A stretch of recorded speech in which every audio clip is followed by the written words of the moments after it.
नमस्कार मित्रों, आपका मेरी व्याकरण की कक्षा में एक बार फिर स्वागत है। हम सर्वनाम व्याकरण के का जो विषय है सर्वनाम, उसकी चर्चा कर रहे थे। अंतिम वीडियो में, जो इससे पहले वीडियो मैंने आपको पोस्ट किया था, उसमें हमने सर्वनाम का प्रथम भेद पुरुषवाचक सर्वनाम के बारे में पढ़ा, उसके भेदों को जाना। आज हम पढ़ेंगे दूसरे भेद के बारे में। सर्वनाम के अगले दो भेद हैं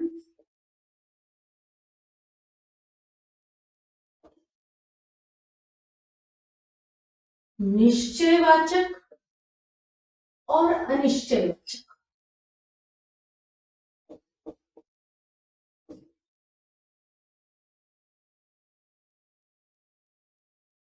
जल्दी से रिकैप करते हैं। सर्वनाम शब्द उनको कहते हैं, उन शब्दों को कहते हैं जिनका प्रयोग संज्ञा के स्थान पर किया जाता है।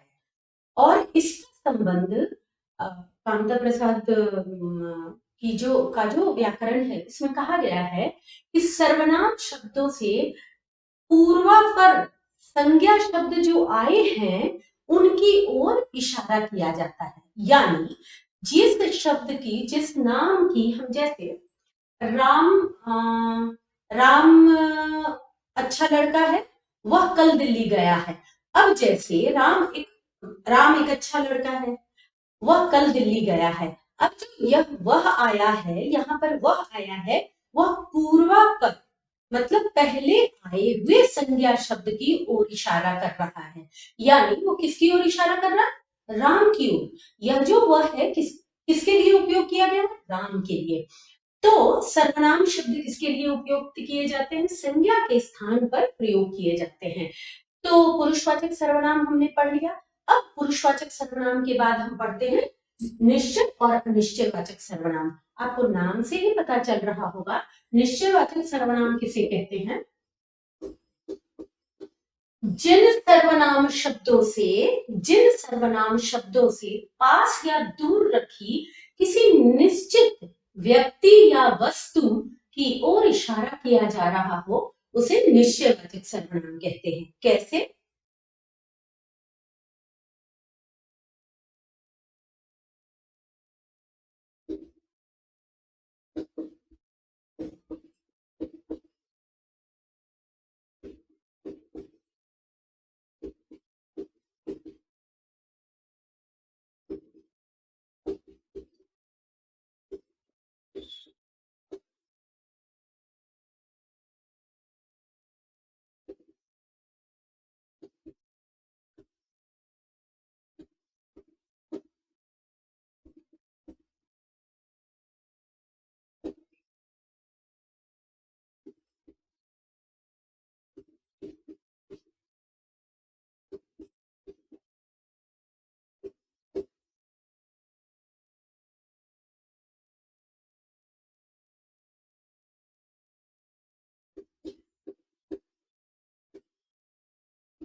अब देखिए, इसका मैं प्रयोग भी समझाती जाती हूँ।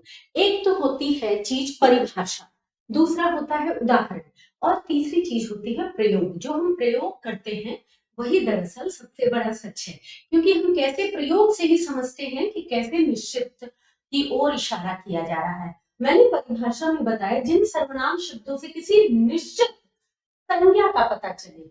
अब देखिए, ये यह है, वह है, इससे है। अब देखिए, मैं बताती हूँ आपको। यह मेरी घड़ी है, ठीक है। पहला सेंटेंस हो गया, यह मेरी घड़ी है।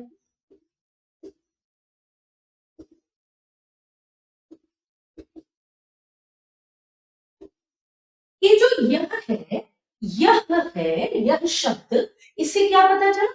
इससे निश्चित चीज का पता चल रहा है, निश्चित व्यक्ति या वस्तु का पता चल रहा है, निश्चित रूप से पता चल रहा है कि मैं घड़ी की बात कर रही हूँ। यह मेरी घड़ी है। दूसरा उदाहरण है, इसे मैंने खरीदा है। इसे शब्द का प्रयोग भी मैंने किसके लिए किया? निश्चित एक वस्तु के लिए किया, घड़ी के लिए। इसे मैंने खरीदा है। तीसरा और बना सकते हैं, इससे अंधेरे में भी समय देखा जा सकता है। ये जो तीनों शब्द हैं, यह मेरी घड़ी है, इसे मैंने खरीदा है, और इससे, इन तीनों से मैंने किसकी ओर इशारा किया? मेरी घड़ी की ओर, जो निश्चित है। ऐसे आकाश में नहीं है कि वह कौन है, कोई आ गया है, ऐसा नहीं बोल रही हूँ मैं निश्चित रूप से कह रही हूँ, इस घड़ी की बात कर रही हूँ। समझ में आई बात? यह होता है निश्चयवाचक सर्वनाम। यह घर मेरा है, यह मेरा घर है। तो जैसे यह किताब मेरी है, यह मेरी किताब है, तो यह मेरी किताब है जो कह रही हूं मैं। तो जैसे बहुत सारी किताबें रखी हैं, उसमें एक किताब की ओर निश्चित रूप से इशारा करके मैंने अब आपको बताया कि यह मेरी किताब है। जैसे मैंने कहा यह मेरी घड़ी है, यह मेरी कलम है। मैंने सभी कलमों के बीच में से एक कलम निकाली और कहा यह मेरी कलम है। जैसे आप किसी को घर दिखाते हैं, आप अपने मोहल्ले में या गली में ले जाते हैं, वो देख रहे हैं वो जो लाल वाला है ना, वह मेरा घर है। वह निश्चित रूप से बता रहे हैं कि वह मेरा घर है। अब इसका एक और उदाहरण देखते हैं।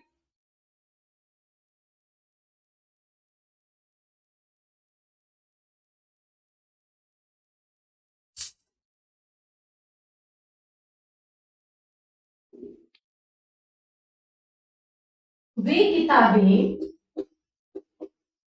तुम्हारी नहीं है।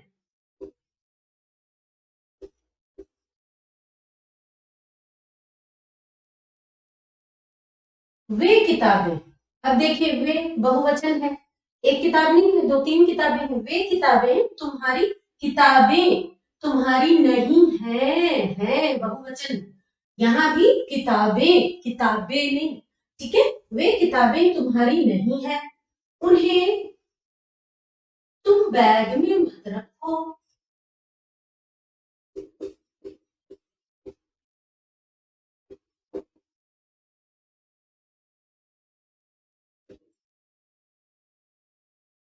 वे सौम्य की किताबें हैं।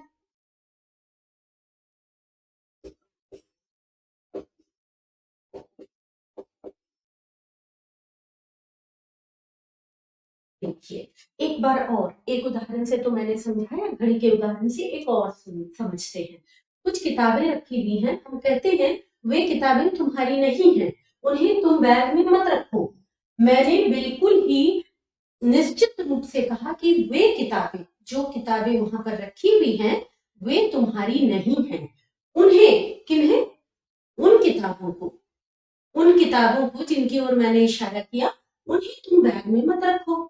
तो वे, फिर मैं किसकी ओर इशारा कर रही हूँ? मैं निश्चित रूप से कह रही हूँ कि जिन किताबों की ओर, इन किताबों को, ये किताबें किसकी हैं? वे सौम्य की किताबें हैं।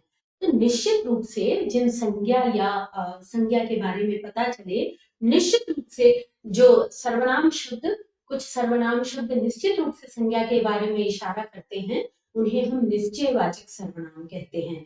जैसे वह मेरा घर है, यह घड़ी मेरी है, वे तुम्हारी किताबें नहीं हैं। समझ में आ गई बात? बिल्कुल समझ में आ गई होगी। यहाँ हवा में बात नहीं हो रही है, यहाँ निश्चित रूप से बताया जा रहा है ये कलम मेरी है, यह मेरी कलम है, यह मेरी घड़ी है। तो ये निश्चित रूप से, बाकी सारी घड़ियों का मुझे पता नहीं, यह मेरी घड़ी है, ठीक है। अब हम समझते हैं अनिश्चयवाचक सर्वनाम। सिंपल है, जैसे निश्चयवाचक सर्वनाम में निश्चित रूप से किसी संज्ञा के बारे में बताया जाता है, वैसे ही अनिश्चयवाचक सर्वनाम में किसी निश्चित व्यक्ति या वस्तु की ओर इशारा नहीं होता। किसी निश्चित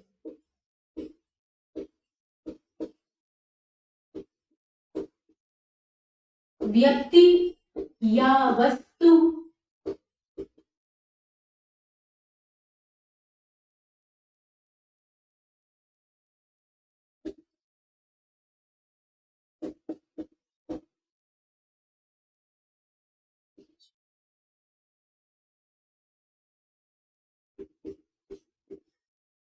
जाहिर तौर पे जिन यहाँ पर जुड़ेगा, जिन सर्वनाम शब्दों से किसी निश्चित व्यक्ति या वस्तु की ओर इशारा न किया जाए, उन्हें अनिश्चयवाचक सर्वनाम कहते हैं। अनिश्चय,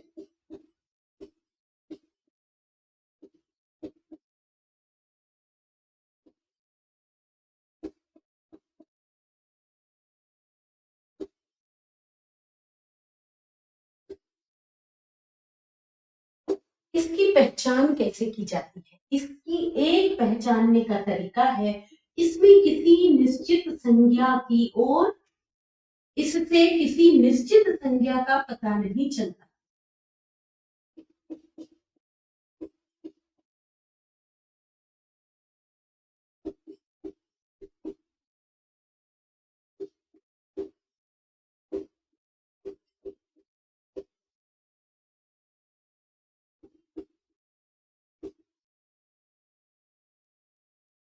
किससे किसी निश्चित संज्ञा का पता नहीं चलता? हमने सबसे पहले पढ़ा था सर्वनाम की विशेषता। सर्वनाम है क्या? सर्वनाम की परिभाषा ही है कि सर्वनाम संज्ञा के स्थान पर प्रयोग किया जाए, लेकिन यहाँ हम कह रहे हैं किसी निश्चित संज्ञा का ही पता नहीं चलता। ठीक है, तो किसी निश्चित संज्ञा के लिए उपयोग नहीं किया जाए, इसे निश्चयवाचक सर्वनाम कहते हैं। मैं उदाहरण दूंगी तो आपको बिल्कुल बात समझ में आ जाएगी। मैं आपको बताती हूँ। बाहर कोई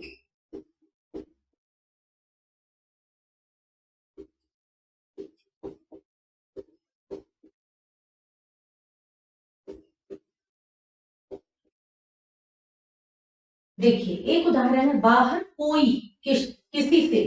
ये दो सर्वनाम शब्द यूज हुए हैं, यहाँ पर दो सर्वनाम शब्दों का प्रयोग हुआ है। लेकिन कोई, कोई मतलब मैं नहीं जानती थी या आप नहीं जानते जिसको, कोई किसी से पता पूछ रहा था। कोई जिससे पता पूछा जा रहा था और जो पूछ रहा था, दोनों को मैं नहीं जानती, लेकिन संज्ञा तो हुए थे, इसीलिए निश्चित संज्ञा की ओर इशारा नहीं है, लेकिन उनके लिए इन दोनों शब्दों का प्रयोग किया गया है, इसलिए अनिश्चयवाचक सर्वनाम कहते हैं। जो पता पूछ रहा था उसे भी हम नहीं जानते, और जिससे पता पूछा जा रहा था तो उसे भी नहीं हम जानते। तो कोई किसी से पता पूछ रहा था, ठीक है। सड़क पर कुछ गिरा है।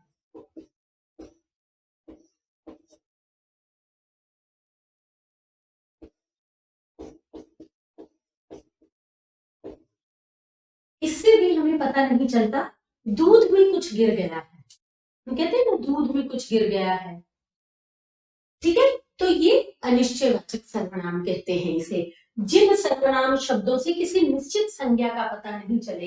ये जो कुछ है इसके बारे में पता नहीं है कि वो क्या है, और जब पता ही नहीं है, आपने देखा निश्चयवाचक सर्वनाम में पता होता है यह मेरी घड़ी है, ठीक है, निश्चित रूप से यह मेरी घड़ी है।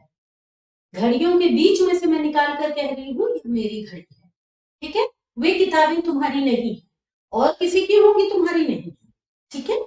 और वैसे यहाँ किताबों की ओर इशारा है, वहां यहाँ घड़ी की ओर इशारा है, लेकिन यहाँ ये जो कुछ है, ये जो कोई है, यह जो किसी से पता पूछ रहा है, वह जो कोई है जो किसी से पता पूछ रहा है, न कोई की ओर निश्चित संज्ञा की ओर इशारा है, न ये जो कुछ है ये क्या है। संज्ञा तो तब होता है ना जब उसका नाम हम जानते। मान लीजिए कोई बैग गिरा है, कोई बॉल गिरा है, हम जान ही नहीं रहे कि वो क्या है, कुछ तो गिरा है। तो जब अनिश्चित हो, अनिश्चय हो, निश्चित इशारा, निश्चित संज्ञा का पता नहीं चलता, ठीक है, किसी निश्चित व्यक्ति या वस्तु की ओर इशारा न किया जाए तो उन्हें अनिश्चयवाचक सर्वनाम कहते हैं।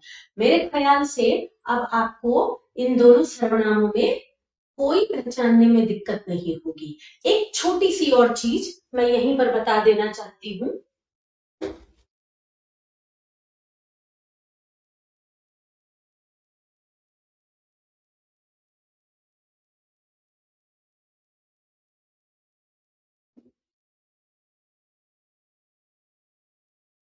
अब निश्चयवाचक सर्वनाम को संकेतवाचक सर्वनाम भी कहते हैं।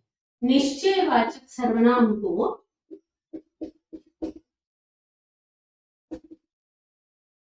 सर्वनाम को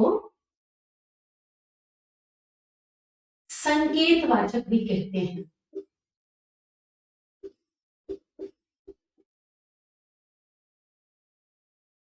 संकेतवाचक सर्वनाम भी कहते हैं। अब देखिए, निश्चित सर्वनाम में निश्चित वस्तु की ओर इशारा किया जाता है, संकेत किया जाता है। वह मेरा घर है, वह मेरा घर है, जब हम कहते हैं वह मेरा मित्र है, तो तो वह मेरा मित्र है जब हम कहते हैं तो हम इशारा कर रहे हैं, संकेत कर रहे हैं, इसलिए निश्चित सर्वनाम को संकेतवाचक सर्वनाम भी कहते हैं। दूसरी चीज जो मैं आपको बताना चाहती हूँ वह है निश्चयवाचक सर्वनाम और पुरुषवाचक सर्वनाम में अंतर।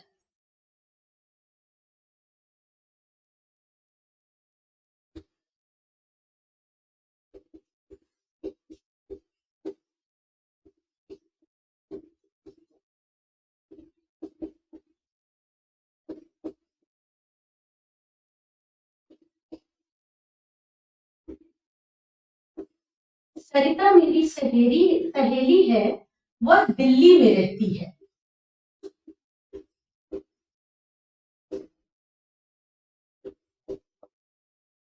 ये क्या, कौन सा सर्वनाम है? ये पुरुषवाचक सर्वनाम है। ठीक है, पुरुषवाचक सर्वनाम का अन्य पुरुष है वह। ठीक है, और दूसरा है यह मेरी घड़ी है,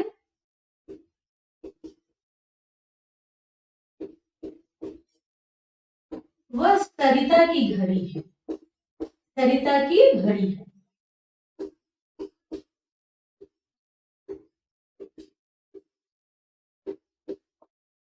इसको निश्चयवाचक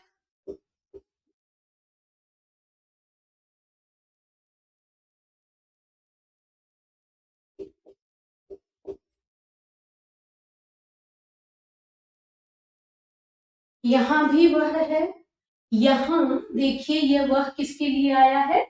सरिता के लिए आया है। ठीक है, तो ये जो सरिता है वह से पता चल रहा है कि सरिता के बारे में, वह दिल्ली में रहती है। यह मेरी घड़ी है, वह सरिता की घड़ी है। तो यह जो ये सर्वनाम है ये क्या है? ये निश्चयवाचक सर्वनाम है। मैं निश्चित रूप से आपको बता रही हूँ कि यह तो मेरी घड़ी है, वह जो घड़ी है, वो जो दूसरी वाली घड़ी है, वो सरिता की है, मेरी सहेली की है। तो मैं संकेत कर रही हूँ, मैं इशारा कर रही हूँ, मैं आपको उस तरफ बता रही हूँ वो घड़ी सरिता की है। तो संकेतवाचक और पुरुषवाचक सर्वनाम में अंतर है। ठीक है, वह दोनों शब्द देखने से एक ही लग रहा है, लेकिन आपसे पहचानने के लिए पूछा जा सकता है और इसकी पहचान बहुत जरूरी है। व्याकरणिक शब्दों में एक ही शब्द का प्रयोग कई जगह होता है। अभी हम देखेंगे जब विशेषण पढ़ेंगे, सर्वनाम शब्दों का प्रयोग विशेषण के तौर पे भी होता है, सर्वनामिक विशेषण उसे कहते हैं, हम वहां भी समझेंगे। कंफ्यूज मत होइए, बहुत सिंपल सी बात है, चुटकियों में हम समझ सकते हैं निश्चयवाचक और अनिश्चयवाचक। निश्चयवाचक जिसमें निश्चित रूप से इशारा हो, एकदम आपको पता चल जाए वह मेरा घर है, जैसे मैंने इशारे से बताया, मैंने इशारा किया, मैंने संकेत किया, वो मेरा घर है। ये जो उंगली उठाकर मैं बता रही हूँ ये संकेत कर रही हूँ। ठीक है, और सड़क पर कोई कोई गिरा हुआ है, कुछ गिरा हुआ है, इसमें ना तो मैं व्यक्ति को जान रही हूँ ना तो वस्तु के बारे में जान रही हूँ। जब निश्चित रूप से किसी एक व्यक्ति की ओर इशारा किया जाए तो निश्चयवाचक सर्वनाम, और जब निश्चय ही नहीं हो, पता ही नहीं हो, तो अनिश्चयवाचक सर्वनाम। इस वीडियो में इतना ही। आपको अगर वीडियो अच्छा लगे, आपको लगे कि सहजता से आप समझ पा रहे हैं सर्वनाम को, तो please like my video, subscribe भी कीजिए और शेयर तो कीजिए ही, ताकि ज्ञानी होना अद्भुत बात है, लेकिन ज्ञान को फैलाना, ज्ञान को दूसरे तक पहुंचाना, ज्ञान की गति यही होनी चाहिए। जब ज्ञान दूसरे तक, जैसे दिया उजाला अपने अंदर समेट कर नहीं रखता, अगर आपको कुछ नया पता है तो आप दूसरों तक पहुंचाएं। ज्ञान की सार्थकता इसी में है, ज्ञानी की भी। ज्ञान जितना फैलता है उतना अच्छा होता है। Thank you.